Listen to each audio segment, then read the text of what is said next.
Hello बच्चा लोग, एक बार फिर से आप सभी का बहुत बहुत स्वागत है। आज की क्लास में हम लोग कुछ और क्वेश्चन करेंगे। इंपॉर्टेंट क्वेश्चन हम लोग सॉल्व कर रहे हैं। पूरा मॉडल पेपर की सीरीज लगा रहे हैं जो कि पॉलिटेक्निक और आईआरटी के एंट्रेंस एग्जाम के लिए बहुत ज्यादा जरूरी है। ठीक है, टोटल हम लोग 500 से ज्यादा क्वेश्चन लगाएंगे। हम आपको हर एक वीडियो में बताते हैं, तो आपको शुरू से लेकर के अंत तक पूरा देखना है और लास्ट तक हम लोग सारी चीजों को लगाएंगे। आपके 2024 के पेपर, 2025 का पेपर सब कुछ लगवाएंगे, ठीक है, यहीं पर। लेकिन उसके लिए आपके पास में होनी चाहिए एक ई बुक। ठीक है, ई बुक अगर आपके पास में है तभी आप क्वेश्चंस देख पाएंगे, तभी आप क्वेश्चंस लगा पाएंगे।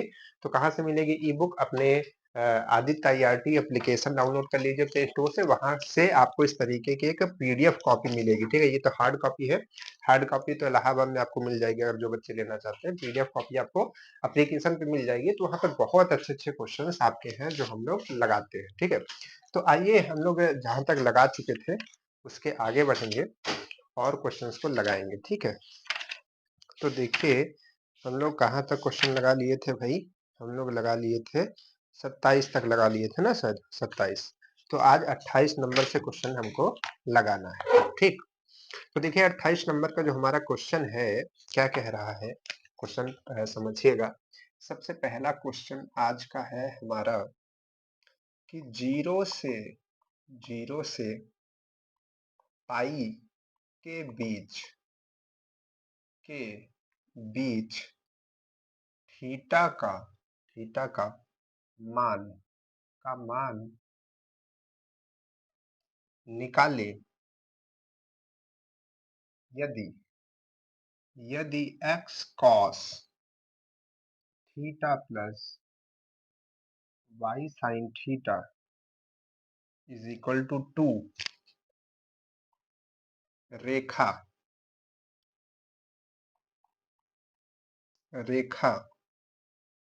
x minus y is equal to 3 पर लंब है। लंब को हम लोग इंग्लिश में क्या कहते हैं? परपेंडिकुलर कहते हैं। आपके ऑप्शंस क्या क्या है? π/2,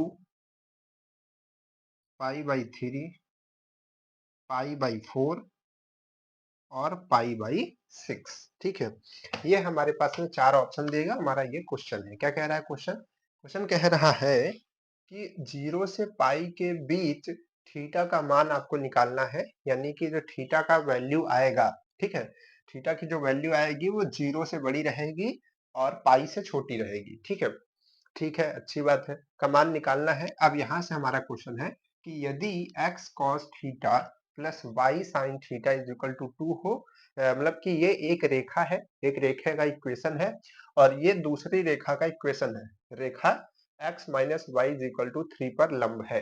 ठीक है, तो देखिए जो रेखाएं होती हैं वो कभी कभी एक दूसरे के लंबवत होती हैं, कभी कभी एक दूसरे के परपेंडिकुलर मतलब परपेंडिकुलर वही लंबवत होती हैं, कभी कभी पैरेलल होती है यानी कि समांतर होती है, और कभी कभी ये उस एक दूसरे को इस तरीके से प्रतिच्छेद करती है ना, किसी एंगल पे। तो उसको हम लोग किससे निकालते हैं? उसके लिए आता है हमारा प्रवणता। क्या होता है? एक वर्ड होता है प्रवणता। प्रवणता, ठीक है, प्रवणता। तो प्रवणता से ही हमको पता चल पाता है किसी जो भी कोई भी हमारी रेखा होती है उसकी प्रॉपर्टी के दूसरी रेखा के रिस्पेक्ट में। जैसे कि अगर हम लंब की बात करें, क्योंकि इस क्वेश्चन को हम सीख रहे हैं और हमने कहा था कि हर एक क्वेश्चन में हम लोग एक कॉन्सेप्ट को सीखेंगे। तो लंबवत अगर कोई दो रेखाएं होती हैं, जैसे कि एक रेखा ये हो गई और एक रेखा ये हो गई, तो दो रेखाएं अगर लंबवत है तो उनकी जो प्रवणता होती है, अगर मान लीजिए कि पहले की प्रवणता हम m1 माने और दूसरे की प्रवणता अगर हम m2 माने, ठीक है, तो उन दोनों का जो मल्टीप्लीकेशन होता है वो -1 के बराबर होता है। क्या होता है? -1 के बराबर होता है। अब हो सकता है आपने ये चीज नहीं समझी, नहीं देखी हो या पढ़ी हो सकता है भूल गए हो, लेकिन आप अभी इस क्वेश्चन के लिए केवल इतना दिमाग लगाइए कि प्रवणता एक चीज है जो कि हर एक इक्वेशन में निकलती है। अभी बताएंगे कैसे निकलेगी। तो एक इक्वेशन की इसकी जो प्रवणता होगी और इसकी जो प्रवणता होगी, इनका मल्टीप्लीकेशन अगर -0 के बराबर आ जाता है तो वो जो दोनों रेखाएं होंगी एक दूसरे के क्या होंगी? लंबवत होंगी। ठीक है, एक दूसरे के क्या होंगी? लंबवत होंगी। क्लियर है? तो ये प्रवणता हमारी बताती है। तो आइए हम लोग पहले प्रवणता लंबवत के लिए समझते हैं, फिर आपको एक आध क्वेश्चन और भी हम प्रवणता से रिलेटेड देंगे। ठीक है, चलिए तो देखते हैं। सबसे पहले इससे हम प्रवणता निकालते हैं। तो प्रवणता कैसे निकालेंगे? सबसे पहले हमको जो हमारी लीनियर इक्वेशन होती है उसका फॉर्मेट आपको पता होना चाहिए। फॉर्मेट कैसे होगा भाई उसका? वो होता है sorry y is equal to M X plus C. ठीक है, ये इक्वेशन होता है। हमने पिछली क्लास में आपसे पूछा भी था कि सभी लोग जो हमारा लीनियर इक्वेशन होती है उसका समीकरण बताइएगा। ठीक है, तो ये इसकी इक्वेशन होती है। तो अब क्या करना है, हमें पहले इस इक्वेशन को इस तरीके से बदलना है, चेंज करना है। तो चलिए सबसे पहला वाला जो हमारा इक्वेशन है, यानी कि x cos वाला, x cos theta plus y sin theta is equal to 2। अब इसमें हमको y का मान निकालना है, मतलब इस तरीके से इसको बदलना है। तो y को अकेला करना है, ठीक है, x को एक जगह करना है, उसके साथ m कुछ भी आ सकता है, और उसके बाद c को अलग करना है, ठीक है, जो कांस्टेंट वैल्यूज होंगी। तो क्या करेंगे, हम y का मान निकालना है तो इसको उधर भेजते हैं, 2 को इधर लाते हैं। तो इसको हम लिखेंगे x cos थीटा, 2 को इधर लाएंगे, ये इधर जाएगा तो हो जाएगा आपका y sin थीटा, है ना। अब देखिए हमको y की वैल्यू निकालनी है, तो हम क्या करेंगे, साइन को इधर भेज देंगे। तो साइन को इधर हम भेजते हैं, तो दोनों में डिवाइड कर सकते हैं या फिर एक साथ ही भी लिख सकते हैं, कोई दिक्कत नहीं है। यहाँ पर साइन थीटा और यहाँ पर साइन थीटा। क्लियर है?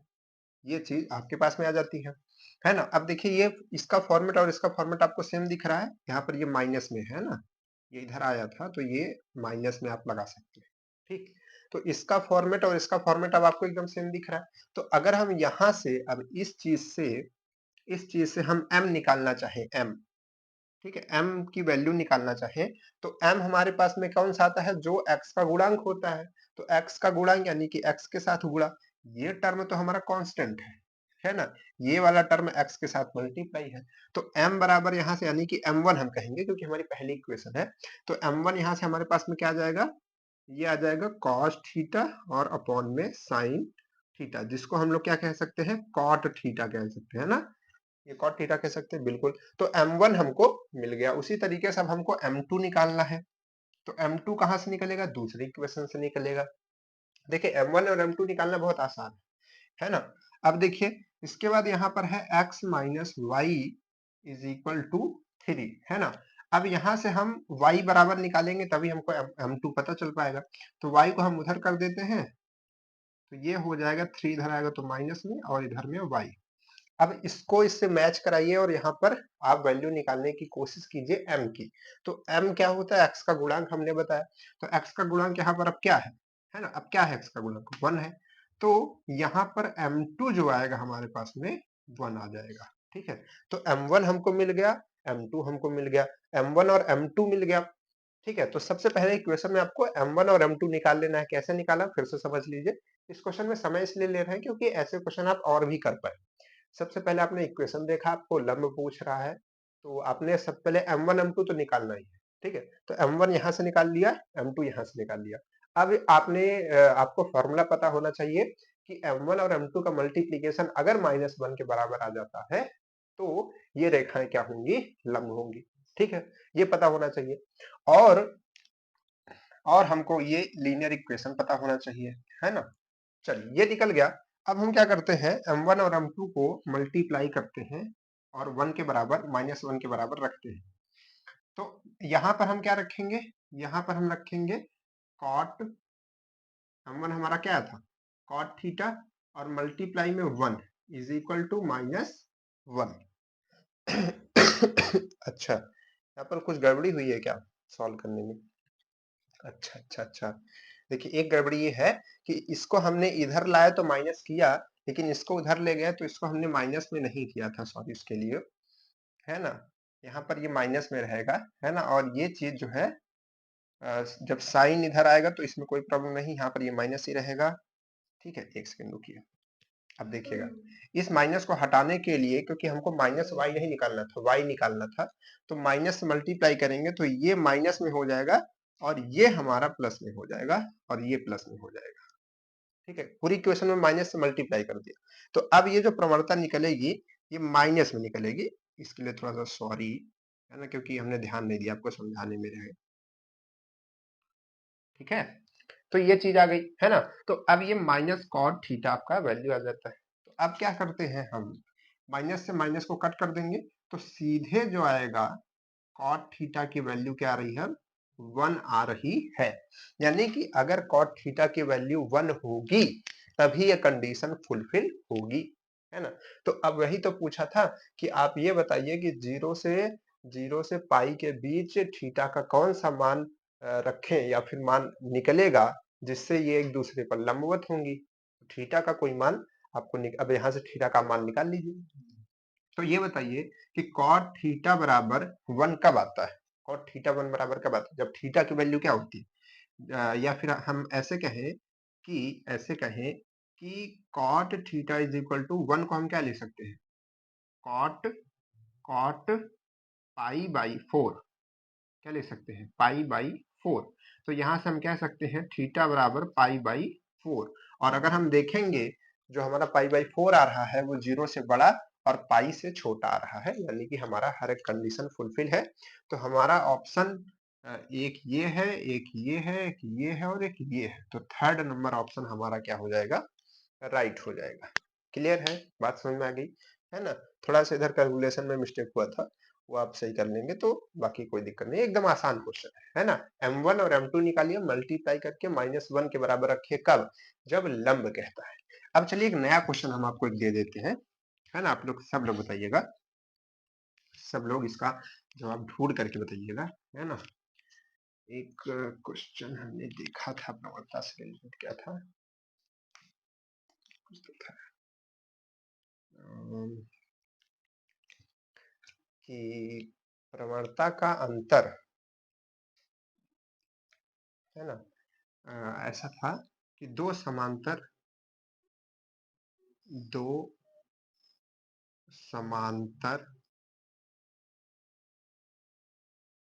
रेखाओं की की प्रवणता का अंतर होता है ना, ऐसा करके था ऑप्शन। अंतर होता है 1, -1, 0 या फिर नन ऑफ दीज। ठीक है, ऐसे मानिए कि आपका ऑप्शन है। तो दो समांतर रेखाओं की प्रवणता का अंतर होता है, ये सब लोग बताइएगा। ठीक है, ये क्या है, एच डब्ल्यू है। एच डब्ल्यू करके सभी लोग आंसर कीजिएगा, ठीक है। ये आपके लिए होमवर्क भी हमने आज की क्लास में दे दिया। चलिए अगला क्वेश्चन हमारा क्या है, इसको हटाते हैं, अगले क्वेश्चन की तरफ हाथ चलते हैं, है ना। इसको नोट कर लिए आप लोग, चलिए जल्दी जल्दी इसको नोट कर लीजिए, तब से हम नया क्वेश्चन लिखते हैं। और देखिए ये क्वेश्चन नोट करके रखिएगा, है ना। हो सकता है कि इसी तरीके के क्वेश्चन आ जाए, क्योंकि जैसे लंब इंपॉर्टेंट है वैसे ही समांतर भी है ना। चलिए अगला क्वेश्चन हमारा क्या है, अगला क्वेश्चन कहता है कि यदि पी ए और पी बी किसी वृत्त की दो स्पर्श रेखाएं हैं तथा वृत्त का केंद्र ओ है। अच्छा, इसको चलिए डायग्राम हम फिगर कर देते हैं, है ना। देखिए एक वृत्त है हमारे पास में, ये वृत्त हो गया, है ना, वृत्त हो गया। एक दिन हम देख रहे थे कुछ लोग मतलब एक वीडियो में सर्कल बना रहे थे बोर्ड पर, है ना। तो उसमें दिखा रहा था परसेंटेज की किसका कितना परसेंट सर्कल सही बनता है, मेरा कितना परसेंट बना है बताइए। तो यहाँ पर क्या है, पी ए और पी बी किसी दो वृत्त की स्पर्श रेखाएं, स्पर्श रेखाएं क्या होती है, जो टच करके जाती है ना। पी ए और पी बी कह रहा है, इसका मतलब एक पॉइंट कॉमन है इन दोनों में, पी, है ना। तो स्पर्श रेखा, जब भी इस तरीके का सवाल आया, मानिए बाहर एक कोई पॉइंट पी है और इससे एक स्पर्श रेखा टच करती हुई जा रही है ये इस तरीके से, और एक इधर से स्पर्श रेखा टच करते हुए जाएगी जो पी से मैच करेगी, ठीक है। चलिए जहां पर ये क्रॉस करेंगे वहीं पर पी लिख देते हैं, ठीक है। तो ये जो पॉइंट है ये आपका ए हो गया, और ये जो पॉइंट है ये आपका बी हो गया। ठीक है, इस तरीके से कह रहा है कि एक स्पर्श रेखा है पी ए और एक स्पर्श रेखा है पी बी। ठीक है, और वृत्त का केंद्र जो है ये है ओ, है ना, ओ। अब आपको बताना है कि यदि ए पी बी यानी कि ये टोटल की बात कर रहा है, ये बता रहा है ए पी बी जो है वो 80 डिग्री है। कितना है? 80 डिग्री है। तो यहाँ पर हम लिख रहे हैं तो आपको क्या बताना है? एंगल ए ओ पी का मान आपके ऑप्शन है 40 डिग्री, 50 डिग्री, 60 डिग्री, 160 डिग्री, है ना। ठीक, तो ये आपका क्वेश्चन है ना। अब इस क्वेश्चन को हम कैसे सॉल्व करें भाई? देखिए समझिए ध्यान से, है ना। ये सर्कल का क्वेश्चन है, सर्कल का क्वेश्चन आता ही है, आता पिछली बार इसी तरीके का क्वेश्चन आया था, है ना, डिक्टो। वो क्वेश्चन एकदम इसी तरीके का क्वेश्चन था, उसमें भी आपको ये 140 दिया गया था बस, है ना। तो ऐसे क्वेश्चन बनते रहते हैं, तो आपको जो है इन तरीके के क्वेश्चन और वृत्त की प्रॉपर्टी को ध्यान रखना है। तो देखिए यहाँ पर क्या है कि एक ये स्पर्श रेखा और ये एक स्पर्श रेखा होती है। अगर हम इसको मैच कराएं, ये जो हमारे पास रेखा है इसको अगर हम मैच करा दें, है ना, इसको हम मैच करा दें, ठीक है, तो ये क्या हुआ? ये इसकी क्या है? इस सर्कल की क्या है? ये आपका रेडियस हो गया इसका, है ना। और अगर हम इसको मैच करा दें, इसको मैच करा दें, ध्यान से समझिएगा, इसको मैच करा दें। आपको पूछा क्या था? AOP, तो इसीलिए हमने इस वाली लाइन को मिलाया। AOP यानी कि ये एंगल आपसे पूछ रहा है, ठीक है, यही चीज आपको फाइंड करनी है। ठीक है, तो अब हम क्या करेंगे? इस एंगल को फाइंड हम कैसे करें भाई? क्या दिमाग लगाएं? तो प्रॉपर्टी इसमें लगेगी। देखिए कोई भी जो स्पर्श रेखा होती है वृत्त की और जो उसकी रेडियस होती है, त्रिज्या होती है, वो हमेशा 90 डिग्री पर मैच करती है, हमेशा। ठीक है, कोई भी, यानी कि स्पर्श रेखा कोई भी जाएगी तो अगर वहां से आप केंद्र से एक त्रिज्या खींच दे तो उसके क्या होगी? लंबवत होती है। ठीक है, ये वृत्त की प्रॉपर्टी होती है। तो ये 90 डिग्री हमेशा रहेगा। उसी तरीके से इधर भी ये 90 डिग्री रहेगा। बिल्कुल क्लियर है। अब देखिए अगर हम ध्यान से देखें तो हमारे पास दो वृत्त एक हमारे पास में एक ये त्रिभुज बनता है और एक ये त्रिभुज बनता है, दो त्रिभुज बनते हैं। अब इन दो त्रिभुजों को अगर आप ध्यान से देखें तो एक एंगल इसका 90 है, एक एंगल इसका 90 है। ये वाली जो भुजा है और ये वाली भुजा बराबर है और ये वाली भुजा दोनों में कॉमन है। तो तीन चीज हमको मिलती है तो हम कहते हैं कि ये त्रिभुज जो है सर्वांग सम है ना। और उसमें क्या होता है? उसमें बाकी जो चीजें बचती हैं उनको भी हम बराबर कह सकते हैं, यानी कि हम ये कह सकते हैं कि ये इसके बराबर है ना, और ये एंगल इसके बराबर है, ये एंगल इसके बराबर है ना। तो जब ये टोटल एंगल 80 है और ये अलग अलग दोनों बराबर है तो ये आपका 40 होगा और ये आपका 40 होगा। होगा कि नहीं होगा? बिल्कुल होगा, है ना। 40 होगा और ये 40 होगा। अब आप बताइए, ये 40 है और ये परपेंडिकुलर यानी कि 90 है, तो ये वाला एंगल क्या होगा? सब लोग जानते हैं कितना आएगा भाई? टोटल एक ट्रायंगल के अंदर का होता है 180, है ना। तो 180 बराबर तीनों एंगल। ठीक है, तो 90 प्लस 40 प्लस जो हमारा क्वेश्चन मार्क है, तो अगर क्वेश्चन मार्क की आप वैल्यू निकालेंगे तो आएगा 50। ठीक है, तो 50 डिग्री हमारा ये एंगल होगा जो हमसे पूछ रहा था। ठीक है, तो 50 डिग्री इसका आंसर आ जाएगा। क्लियर है? अगर हमसे ये वाला पूछता तो ये कितना आता? ये भी 50 ही आता। अगर आपसे पूरा पूछता तो कितना आता? पूरा आपका 100 आता।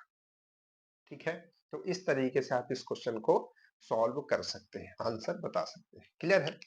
चलिए हटाते हैं इसको, अगले क्वेश्चन की तरफ बढ़ते हैं। ऐसे क्वेश्चन आप दिमाग में रखिएगा, है ना। इस क्वेश्चन में आपको क्या दिमाग में रखना था कि जो त्रिज्या होती है और जो हमारा टेंजेंट होता है, ठीक है, वो यानी कि स्पर्श रेखा होती है, वो एक दूसरे के क्या होते हैं? परपेंडिकुलर होते हैं। ठीक, चलिए अगले क्वेश्चन की तरफ बढ़ते हैं। अगला क्वेश्चन क्या है भाई? अगला क्वेश्चन है हमारा कि त्रिभुज त्रिभुज एबीसी, ठीक है, चलिए हम इसको भी फिगर कर देते हैं। त्रिभुज एबीसी एक समकोण है, एक समकोण आपको त्रिभुज बनाना है, राइट एंगल ट्रायंगल बनाना है, ठीक है, इस तरीके से बन गया, है ना।